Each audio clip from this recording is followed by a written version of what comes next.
आपको बताने जा रहा हूँ सेट चैप्टर का एक्सरसाइज 1.1। ठीक है, आज हम जो एनसीईआरटी सॉल्यूशन है उसको करेंगे। इसके पहले मैंने आपको टाइप्स ऑफ सेट्स बता दिए थे, डेफिनेशन ऑफ सेट्स बता दिए थे, और प्रॉपर सबसेट, प्रॉपर सबसेट और सुपर सेट, पावर सेट, ये सारे क्या होते हैं वो मैंने आपको अपने पहले वीडियो में बता दिया है। आप वो सारे वीडियो मेरे देख लीजिए और थोड़ा सेट का जो कॉन्सेप्ट है वो उसको क्लियर कर लीजिए, तो बहुत अच्छा रहेगा। आपको जो है वो सारी चीज़ें समझ आ जाएगा। ठीक है, तो हम अपना स्टार्ट करते हैं। चलिए स्टार्ट करते हैं। बस अब देखिए क्वेश्चन नंबर 1 क्या है, exercise 1.1 question number 1, identify the sets. क्या करना है हमें, identify the sets.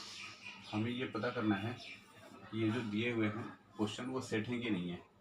First question है आपका, collection of 10 most talented, collection of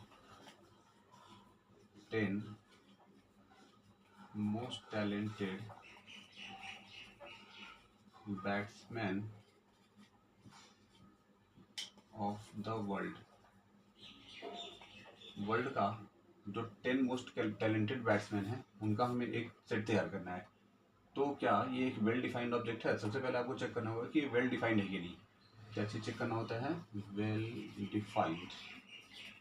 तो वेल डिफाइंड का मीनिंग ये होता है कि ये सबके लिए सेम होना चाहिए। All for, equal for all, same for all, same होना चाहिए, सेम फॉर एवरीवन। चाहे कोई भी पर्सन हो, पर्सन टू पर्सन ये वेरी नहीं करना चाहिए, सबके लिए सेम होना चाहिए। तो क्या ये जो 10 टैलेंटेड बैट्समैन हैं वो क्या सबके लिए सेम होगा या अलग अलग होगा? सबके लिए अलग अलग हो सकता है। किसी का फेवरेट मान लो विराट कोहली है, किसी का फेवरेट रोहित शर्मा हो सकता है। हमारे टाइम पे हमारा फेवरेट जो है वो सचिन हुआ करता था। तो इसलिए सबका जो टैलेंटेड बैट्समैन या फेवरेट बैट्समैन अलग अलग हो सकता है। तो इसलिए हम इसको क्या बोल सकते हैं, वेल डिफाइंड नहीं हो सकता। This is not a well defined collection. तो this is not a set. इसको क्या बोलेंगे हम, this is not a set. ये सेट नहीं बन सकता। ठीक है, this is not a set. Clear है? ये सेट नहीं है। बढ़ते हैं सेकेंड क्वेश्चन की तरफ। सेकेंड क्वेश्चन है, collection of all even integers, collection of all even integers. देखिए इवन इंटीजर्स क्या होता है? इवन इंटीजर्स होता है 2, 4, 6, 8, 10, dash dash dash till infinity. तो इसको हम क्या बोलेंगे, ये सारे के सारे इवन इंटीजर्स हैं। ठीक है, तो ये चाहे कोई भी पर्सन हो उसके लिए इवन इंटीजर तो सेम ही होगा, है ना। आपके लिए, मेरे लिए, किसी और बच्चे के लिए या किसी के लिए भी, सबके लिए जो इवन इंटीजर्स है वो सेम होता है, वो अलग अलग नहीं होगा। तो इसलिए हम ये क्या बोलेंगे कि ये एक वेल डिफाइंड कलेक्शन है। तो दिस इज ए सेट। इसको हम क्या बोलेंगे, ये एक सेट है। ठीक है, ये मतलब करेक्ट है, ये एक सेट है। सेट क्यों है? क्योंकि ये बनाना पॉसिबल है, ये सबके लिए पर्सन टू पर्सन वेरी नहीं करेगा, पर्सन टू पर्सन ये सेम रहेगा। मैं थर्ड क्वेश्चन लिखता हूँ, collection of most dangerous animal of the world. क्या ये लिखना संभव है? Collection of 10 most dangerous animal of the world लिखना तो पॉसिबल है, लेकिन इसको सेट बनाना पॉसिबल नहीं है।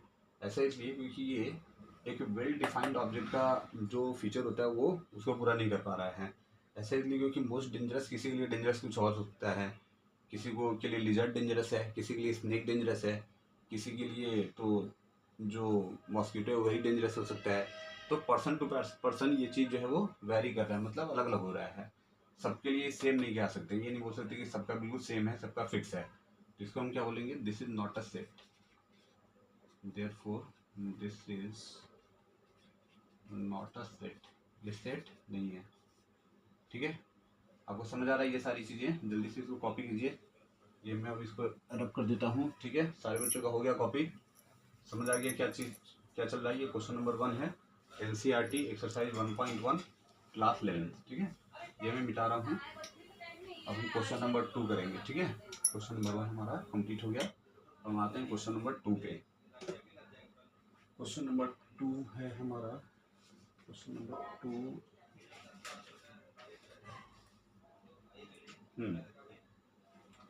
देखिए एक साइन आपको बताता हूँ पहले। ये एक साइन है, ठीक है, और इसी का एक अपोजिट साइन है ये, ठीक है।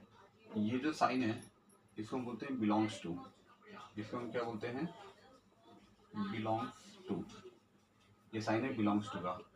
और ये जो साइन है ये क्या है, not belong to, not belongs to. एक साइन है बिलोंग्स टू का और ये साइन है नॉट बिलोंग्स टू का। जो हमारा क्वेश्चन नंबर 2 है वो इसी बात पे बेस है, ये बिलोंग करेगा या नहीं बिलोंग करेगा। देखते हैं क्वेश्चन नंबर 2 क्या है। क्वेश्चन नंबर 2 में है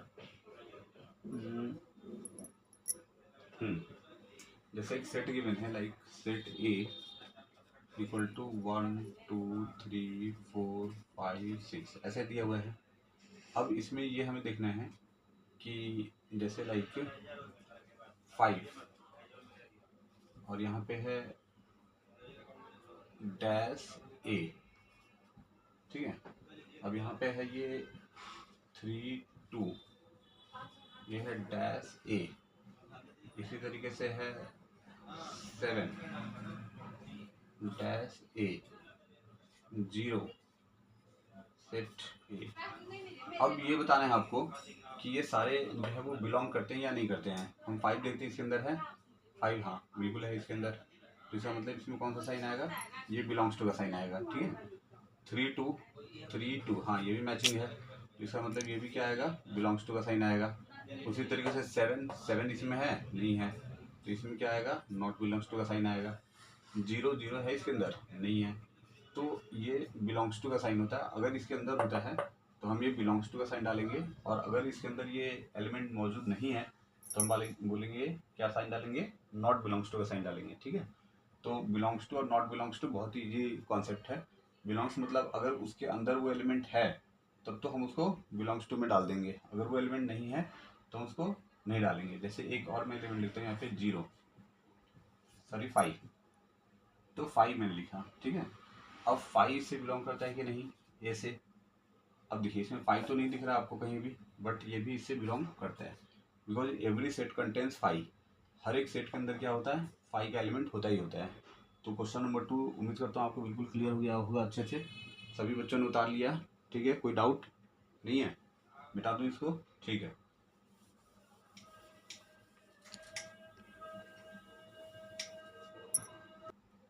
राइट द फॉलोइंग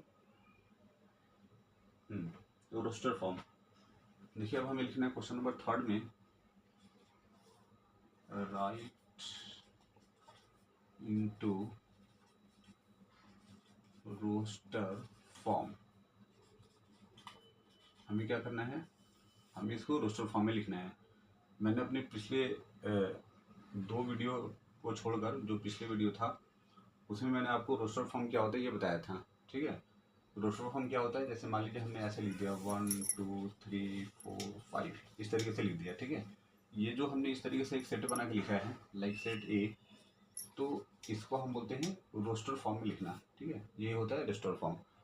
अब हम देखते हैं कि क्वेश्चन क्या है, क्वेश्चन के अकॉर्डिंग तो चलते हैं हम।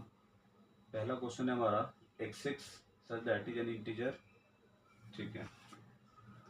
x फर्स्ट क्वेश्चन है set a equal to x such that x, ये तो पता है ना आपको, सच दैट का साइन है, ठीक है, सच दैट इसको बोलते हैं, is an integer and -3 x is greater equal to -3 and 7 is greater than x। अब हमें इसको बताना है कि ये इसका हम कैसे लिखेंगे, रोस्टर फॉर्म, ठीक है। अब इसको लिखते हैं, इसका रोस्टर फॉर्म लिखते हैं। तो कैसे लिखेंगे, इसको हम लिख देते हैं सेट ए करके, ठीक है। सेट ए क्या प्रॉपर्टी है, देखिए इंटीजर लिखना है हमें, और x ये साइन आपको पता है, x बड़ा या इक्वल मतलब कि उससे छोटा नहीं हो सकता। इस साइन का मतलब क्या होता है कि x का वैल्यू से छोटा नहीं हो सकता, -3 हो सकता है, -3 और उससे बड़ा, ठीक है। और 7 उससे जो है वो बड़ा है, मतलब x का वैल्यू 7 से एक्सीड नहीं करेगा, x का वैल्यू कहाँ तक आएगा, 6 तक आएगा, x की वैल्यू कहाँ तक आएगी, 6 से ऊपर नहीं जाएगा, ठीक है। तो इसका मतलब ये है, और इधर से कहाँ तक जा सकता है ये, तो -3 तक जा सकता है। इसका मतलब हम क्या लिख सकते हैं, हम लिख सकते हैं -3 -2 -1 0 1 2 3 4 5 6, ठीक है।